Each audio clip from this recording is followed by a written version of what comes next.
সোহান, যেহেতু দুদিন ধরে একটু রোদের দেখা মিলেছে এবং এখানেই দেখতে পাচ্ছি যে ধান কাটায় হয়তো ব্যস্ত সময় পার করছেন এখানকার চাষিরা, সার্বিক অবস্থা কি দেখছেন একটু জানাবেন? আসলেই দুদিন পর সুনামগঞ্জে রোদের দেখা মিলেছে এবং এই রোদের দেখা পেয়ে কৃষক কিষানীরা তাদের কর্মযজ্ঞ যেটি ধান তোলার সেই কর্মযজ্ঞ শুরু করেছেন। কৃষকরা যেটুকু ধান পাচ্ছেন পানির নিচ থেকে কেটে আনছেন এবং কৃষানী যারা আছেন ঘরে তারা তাদের সন্তান বাচ্চা নিয়ে যেভাবেই পারছেন তারা চেষ্টা করছেন যেন আহ শেষ সম্বলটুকু বাঁচিয়ে রাখা যায়, অন্তত সারা বছর যেন খেয়ে তারা বাঁচতে পারেন।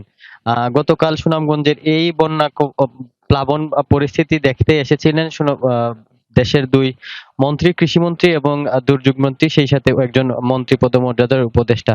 তারা এসে সুনামগঞ্জ পরিদর্শন করে গেছেন এবং ক্ষয়ক্ষতির পরিমাণ দেখে গেছেন। তাদের উপস্থিতিতেই সুনামগঞ্জের যে কয়জন সদস্য আছেন, সংসদ সদস্যরা এবং স্থানীয়রা ক্ষোভ জানিয়েছেন যে কৃষি বিভাগ যেই ক্ষয়ক্ষতির তথ্য দিচ্ছে সেই ক্ষয়ক্ষতির তথ্যের সাথে বাস্তব অবস্থা কোনো মিল নেই। বাস্তবে সুনামগঞ্জে ক্ষয়ক্ষতির পরিমাণ খুব বেশি।